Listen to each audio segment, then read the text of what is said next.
if a government is always run by the state, CIA and exactly, other powers, and just like they did with quote unquote, they made up Al Qaeda, and then they put them as an enemy, and then they set up the situation, and then they said, oh, these were people that were people in this. Oh, this is he was in Al Qaeda. Oh, it's them. Let's go get.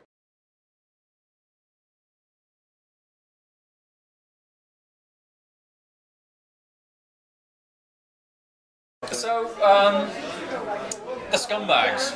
I call them the scumbags because that gets a lot of people are turned off by religious aspects of it, but these douchebags, actually the scumbags, the douchebags are the people who work for them, like the Kissingers, Brzezinskis, and so on, the Bushes, the Gophers. The Gophers. The Gophers are the douchebags, but the scumbags are the guys who the pulling of the levers effectively own. They're doing the ordering. They're the pulling of the masters. levers. Yeah. They have that in movies. They allegorize everything in movies. It's like John Todd, Illuminati and Witchcraft. Yes, yes, exactly. And they do trace their lineage way back, pre-Babylonian. Oh yeah. And they believe that they are all the stuff out of the Bible because they use it. I mean, why else would they pick 322? That it's real.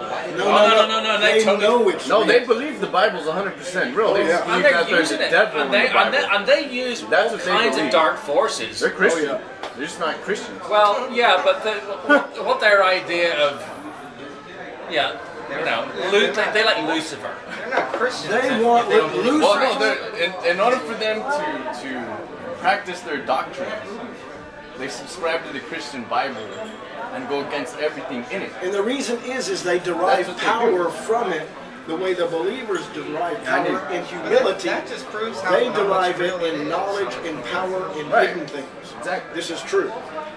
And we who oppose them, not physically, because it is written that we oppose not flesh and blood, but principalities and powers that are in high places. And that's what I'm saying. Who are the ultimate string masters. That's why I don't think these people are ordained or anything like that. Of course they're not. No, of course they're not. But they are chosen. And they're self-appointed.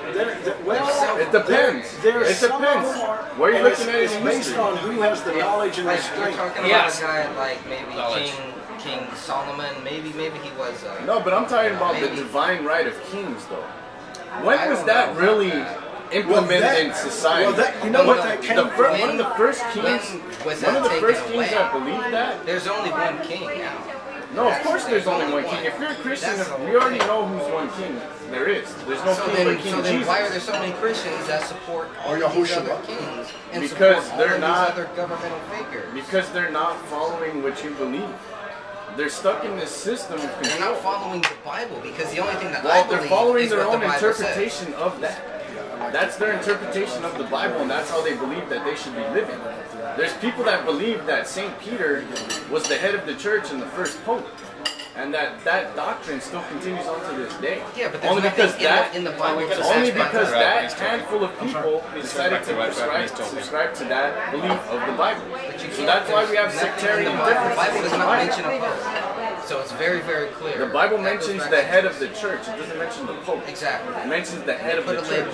Pope is the English word that derived from Byzantine and Greek and the old language of old. The English language is nothing of what the Bible actually tried to say. If you really want to read the Bible, read it in Aramaic. Read it in Hebrew. That's the true word of God. God gave it to us in that. God gave it to us in Aramaic. God never gave us the Bible in English. God did not write the Bible in English. Yeah, but how did you receive the Bible? It was in English. I received the Bible as a translated word of the original Aramaic writings, and that the Hebrews Yes, but wrote. it's a living word. It is a living word. No. It's not whatever a word you want to that say, is whatever you want to, how you want to say that, a living word, or whatever. I believe that as well. But what I do believe is this: if you really want to touch the Bible, read what Jesus was speaking.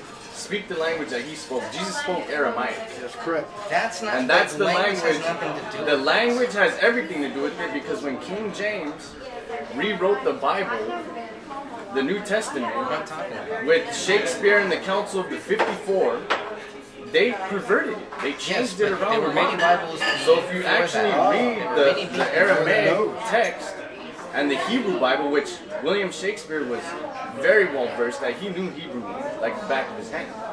And he's one of the hidden translators of the Bible for King James. Those people that were with the King James Council, and I'm going to get a lot of heat for this one, were the first Freemasons. I think that's totally bogus. I mean, it's all theory. It's really all theory to it. I mean, that's documented. Theory or documented or not. I mean, there was a lot of Freemasonry involved with that Bible being rewritten. God gave Manny the Bible. God knew how he could reach Manny with the Bible of that time, of this time that we are in now. Then Manny learned more, but Manny probably found out that there's really not much difference in the Bible that we're talking about now. Once you start digging deeper, you might find other things, but that gets into the whole secret thing, where we talk about the secrets of the Bible and all this stuff, and how, well, it only has to be this, or it only has to be this. No. You have to look beyond the words, look beyond the names, look beyond the labels, look to the meaning. Listen to what your heart is saying. Listen to how God, how he's trying to reach you. He's not going to give me Aramaic because he knows that I don't read that. So he's going to reach me as the same way as, you know, Peter, Paul, and all of these people would travel to all these different places. I totally agree with that, 100%. But if I was a Satan worshiper or an evil individual in the church during the time of King James, I would pervert the hell out of the Bible. And that's what they did. And in fact, some of those who were, because the some of those who were there doing it, in fact, some of the Jews did that purposefully. Right, exactly. And let me just say this, and this is one of the truths that cuts both ways. The easiest way to destroy an organization is to become the organization.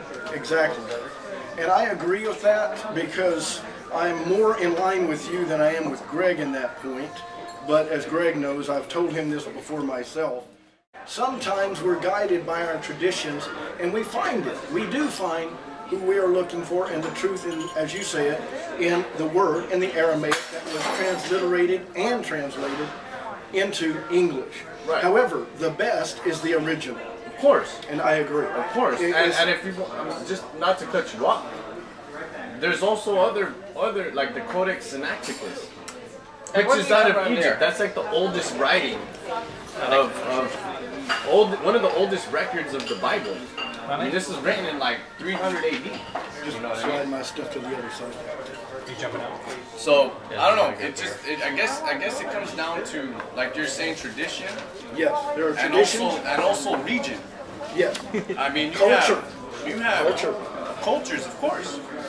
You have Eastern Orthodox Christians. You have Western Christians. You have Assyrian Christians. You have the Syriac, the Eastern tradition, the Eastern tradition. And you have traditional Catholic. And the Roman Catholic. You have Protestants. You have evangelicals. You have so many different sects.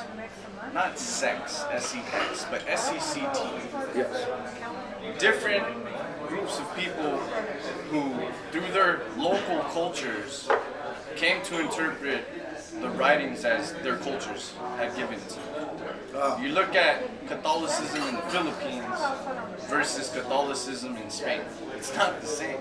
Yet they both pay homage to the Pope and the Vatican, but they're not the same type of... Or America, especially. And America, for that example.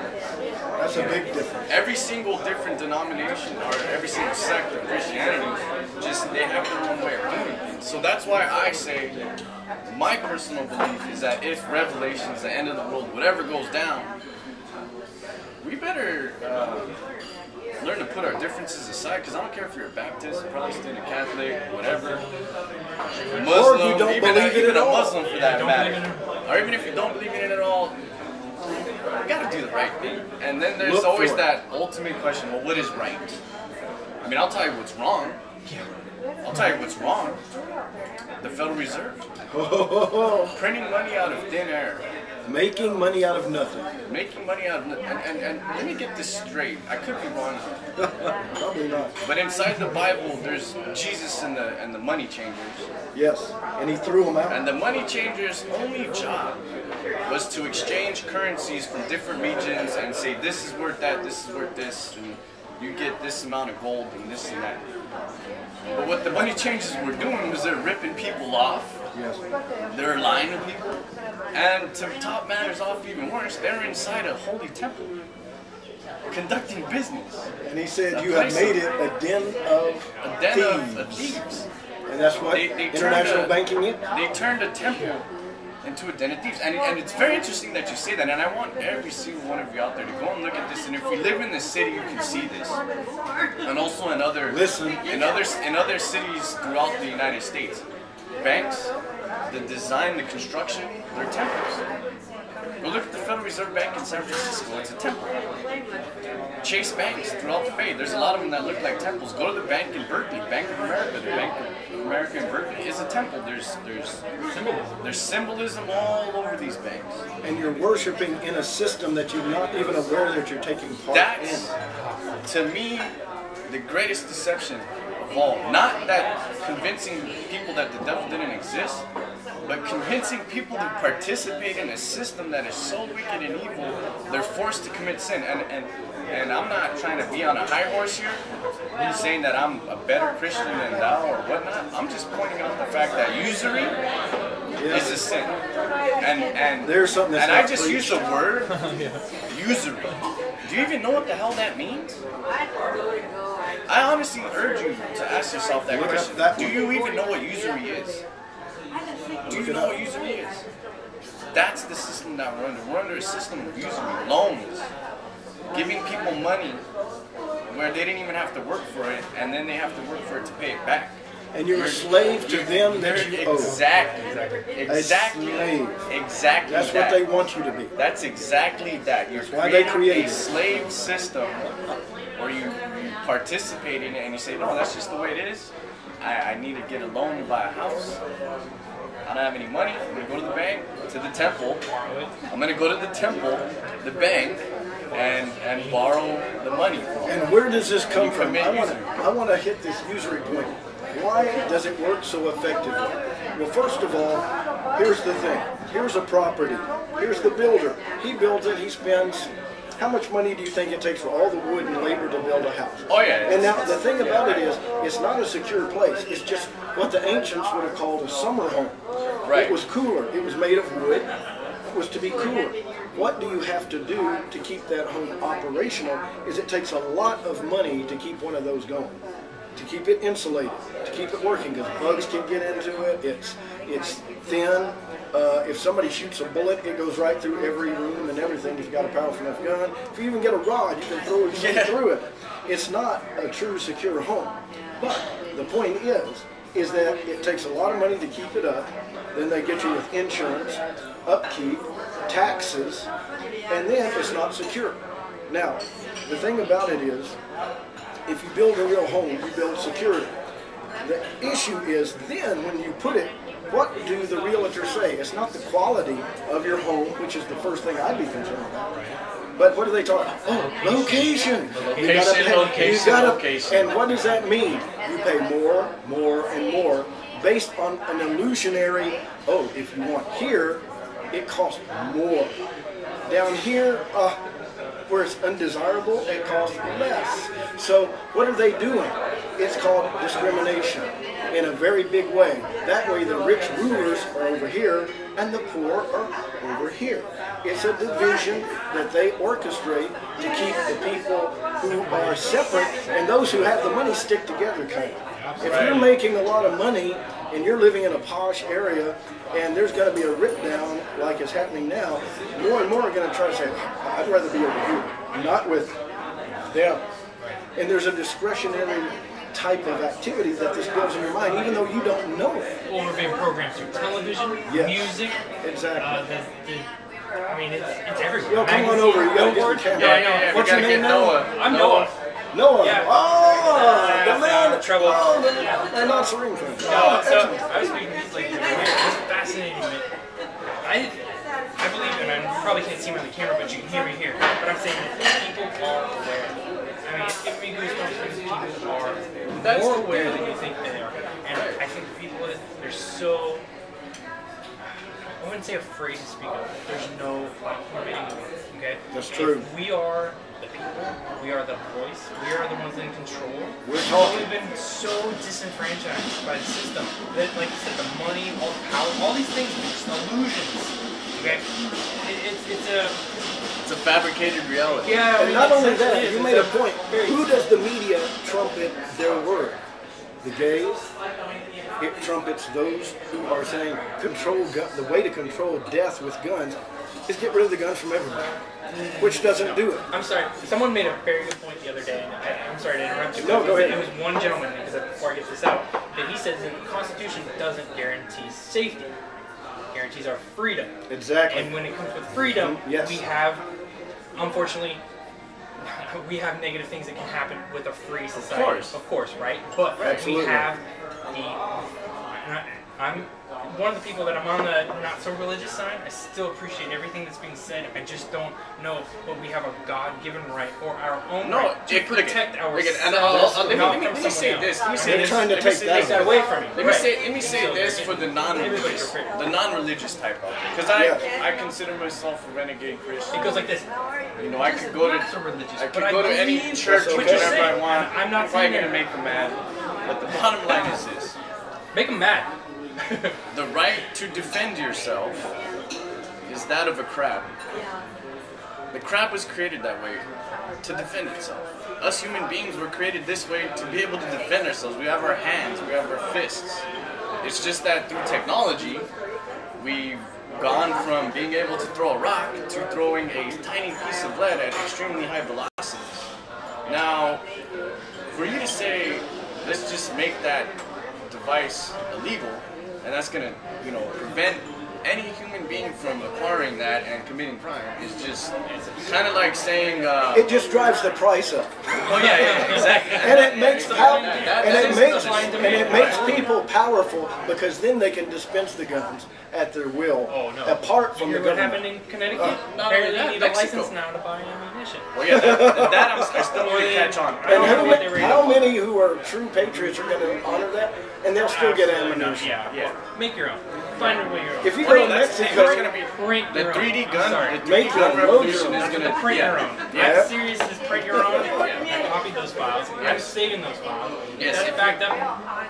Yes. If you can get a 3D printer, print shotgun shells. You can print shotgun shells pretty easy in a 3D printer. Oh yeah, there's plenty of them. There are people that are already doing it. Yeah. So do it. Yeah. I don't have the money to do it right now. I don't have the technology. I urge the money to do it. My government Facebook CIA page profile picture is a 3D printer. Come and take it. Just like the flag of Texas when they try to take the cannon, we replaced the cannon with the 3D printer. Yes. So it says, "Come and take it." Well done. They're literally may come a point where we as Americans are gonna have to revolt again, because why did they revolt in 1776? What was outlawed? Well, Guns. No. Not only guns. This is a very, very critical one. I would say free speech. It had religion. to do with. It was a machine. It was a machine where you would put little pieces of paper like this. Yeah, I'm sorry, the printer. Put a piece of paper in there, and you would press an image and words onto the paper. that's where we got the word. The what? The press. That's where the press comes from. The press is the printed word. That's what the press is. Freedom of speech is freedom of speech. And that started with Freedom the of the Catholic press. Church in Europe. Yes, it did. Now, Opposing it. right, yeah, because they didn't want anyone else to have copies of the Bible. Because you can't, only the priests and the nobility were the ones that had the right, the divine right of kings, or whatever you want to say, to interpret the word of God to people. Whereas revolutionary Christians of the time wanted everyone to be able to interpret the Word of God and become educated and literate. And what is happening now is that they want to turn the United States a sovereignty. I love Walter. Sovereignty. What is it? Well, what we have is they're taking us back to the monarchic, and Well, a system for monarchy. Could I monarchy? Could I have one thing? No, yes, go ahead. Yes, no, you're totally right. The monarchy system, and also they're trying to bring us back into the mercantile system, and I can get into that a little bit after. Yeah, we'll talk about this. Yeah. But see, what they are doing is making it where a single person makes the decisions for what your rights are. Yeah. Like back in the feudal times, you would go to the lord of the manor and ask him, "Oh, I need this little piece of land. Could you please give it to me? And I'll give you my portion. Right. Whatever you tax every me." month. Right. And let me add to what Walter just said. That was basically asking your lord for permission. What do we have today? How do we ask for permission to do something on our land? We go and get a permit. Permit, the same thing. We go and get a permit. They're taking me back to feudalism and calling it progress. Yes, and if you really and now you're going to have to do your health care like that too. Yeah, and we could also add this phrase to the whole feudalism, neo-feudalism. That's what it is. The mercantile system being revisited. Yep. Basically what the mercantile system in a nutshell was, you had mega corporations like the East India Company. Oh yes. You had Virginia Company, Delaware Company, all these different companies. That ties into America big time. Exactly, so that's what I was going to get at. So the mercantile system basically says the world is cut up as one giant pie, and every nation gets a certain piece of that pie until it runs out. So in Asia, the part of the pie was spices and heroin. Yep. Opium. Colombia cocaine. Nah, yeah, cocaine. Right, that's the neo-feudalistic system with mercantilism on top of it. Now, Europe, what was Europe's main commodity during the time? There wasn't really anything, just iron and metals and bronze working and things like that. There's grains, you had a lot of wheat. Africa was just basically everything. You know, let's just everybody fight for that market. You know? And the colonies, what was the colonies? Tobacco. And what colonies was tobacco. See, the thing is, the East India Company were the ones who took control of America by contract. Right. Everybody was supporting that company, and we were an extension, really, of the East India Company. And when we rebelled, they lost money, and the crown was still about reparations. Why do you think the president, every elected president, where do they go? Right after elected, they go to the crown. And let me add London, to the Queen. Let me add this. One other simple little tiny thing that a lot of people don't realize. Have you ever noticed the gold fringe around the flag? That's the flag of the British Commonwealth. Any nation that has that gold fringe around the flag is a member of the British Commonwealth. Why are we, the United States of America, who revolted against the British in 1776 and finally had our independence in, what was it, 1789? Completely. You know, it took a while for the Constitution and Bill of Rights to be actually ratified. Yeah, they fought a lot of battles and skirmishes, but it was really said and done then. Now, let me just say this last thing, and it's like you said. We literally cut the ties of the holding company. The Virginia Company, the Delaware Company, and we had to pay there's a few other names. Maryland Company, all these different companies that were the colonies, these corporations broke away from the mercantile system of the British Crown and the East India Company. The War of 1812 happened, and the Rothschilds were heavily influenced in that because they wanted to take back their businesses. Yep. That was the only reason why they did that. It wasn't because they wanted to take over the colonies. It's because they needed their businesses back. They wanted their corporations back. That these rogue corporations, us, the United States, took all away from them. Took away from them. And a lot of people say, oh, well, you know, I'm anti-corporatism and corporatism, blah, blah, blah. I'm anti-corporate personally, but it's been American history since 1789 we are the that corporation. Every single state is a corporation. We're the ones that have been United supporting States Inc., U.S. Inc., we are the shareholders, we are the stock. And not only that, our number is a warehouse number. Your Social Security number is a warehousing number. They look at America as a big warehouse where they store their wealth. Right, and that came after, but that came after the whole Constitution. After 1913. Right, 1913 was the full That's when we lost it final all. nail in the coffin, and the Republic was no more. It became a subsidiary of the British Crown. And not only that, Literally. when John F. Kennedy started to move us back to the Constitution, He had $1 that he was going to print. It was going to be Yep. like Based on silver. Based on silver. And Silver was more one, but and he- actually having a solid Right. yeah, foundation. and the Federal Reserve and all the others behind the major systems, I can name names, but I'm not into excoriating my life. But the thing about it is, they had him executed by his own people. And don't believe the BS about he was shot from behind by Oswald. We all know that's a lie. Y'all are liars. And I know who was behind it, who accomplished it, even probably the one who pulled the trigger. But that doesn't matter now. We're here to tell you that your United States, they've taken from the people.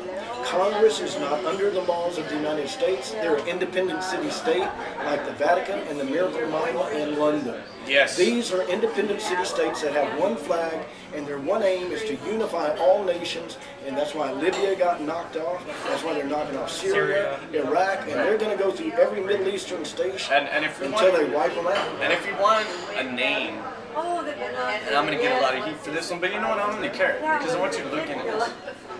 What is the New World Order? the old world order. Of course, right. It's, I mean, right, no, you hit the still nail the right same on. No, you thing. hit the nail right on the head. But what I was going to get is this. Technologically What advanced. is the New World Order of today? Yes, it is the Old World Order, the same families of them trying to control things. But what organization can we look at and really say that's the New World Order? Oh, I've already. That's the International Monetary Fund. Right. Any nation that does And not who want to executes join, it?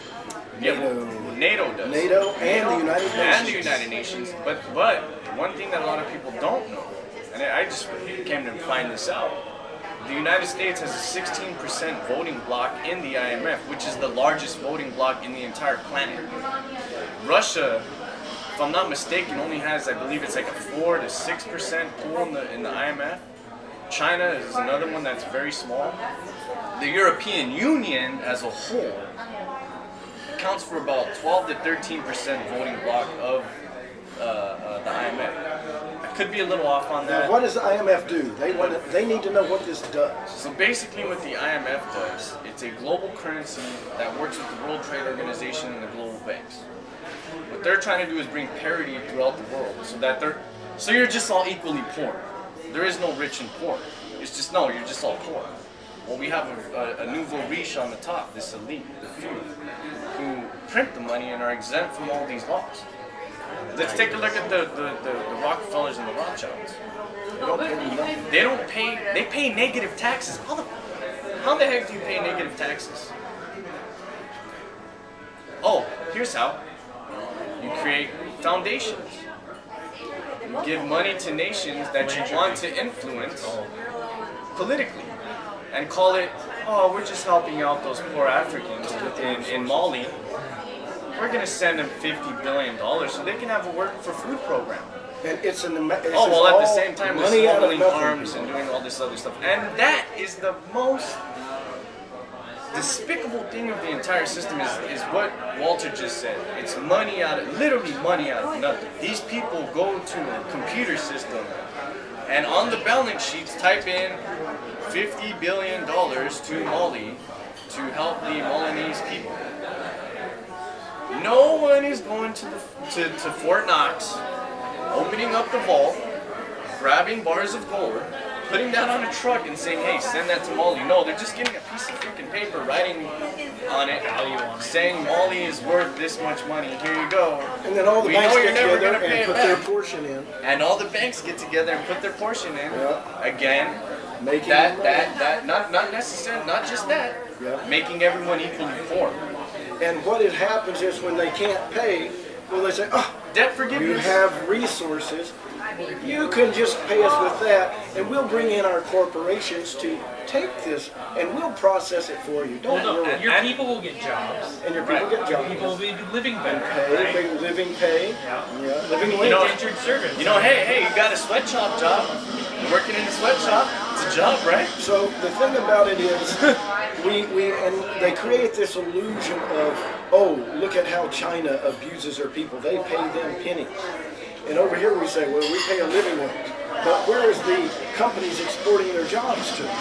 China, India. Why are they doing that if they pay such poor wages and they're right? And let me ask this question. Kind of a double. You're right. It is. Define a living wage, though. How does one define a living wage? It goes back to what you're saying. It goes back to the system. Right, the perception of value. Exactly. The system is completely based on perception of value. There are no Federal Reserve notes backed by gold or silver. They're worthless. It's only backed by perception. And it says, by the full faith of the government of the United States of America and the Federal Reserve. Right, yeah. Yeah, it's a Federal Reserve note. It's legal tender. This note is legal tender for all that's public and private, right? Legal tender. Tender? You can tender. But you can't redeem it. You can tender the note. You can tender the note, but you can't redeem it for they cannot give you anything of value just for this note. If the system went bad, this note would no longer be tenderable, so to speak. It's worthless. And it would be good for toilet paper. Maybe, but it's not even big enough for that. Well, it might be good for kindling. lighting fires. Yeah, kindling, just like in and it would burn very well. It's very good paper for that. What did we learn in history class? The Weimar Republic in World War II? Yeah, and we're living under that republic today. Our Zimbabwe? Yes. We're billionaires. We're billionaires, and now and they just were reduced to rubble because of the hyperinflation of the currency, just constantly printing more and more. Yeah, exactly. A loaf of bread. It's going to be $50 million on and everybody that has to do that will do anything to feed their families and to take care of their property and seek protection. Well, that's why I believe what you said earlier, and again, you fall into sin. You've got to do things that you've never done before in order to survive. Right. And unfortunately, it's been turning that way for a lot of people, and I see how you. It's a huge picture. It's overwhelming. That's why they're developing FEMA camps to get when all the people fall apart when these things come. Well, no, sorry, they're family centers or something. Like that, right? Yeah. With vacation the barbed wire zones. pointed inward so people can't get out. You know, don't worry, you'll get free healthcare, which means vaccines, free room and board, antibiotics. Oh yeah, that's right. And lots of work to keep you busy and plenty of occupied. Yep. But you can check in, but you don't check. It's kind of like Hotel California. Yeah, exactly. Hotel California. And so, where did Greg go? Maybe they kidnapped him. Where did he go? They all probably They got any food, man. He's been gone too long. He might have been kidnapped, and he may be dealing with an issue even now.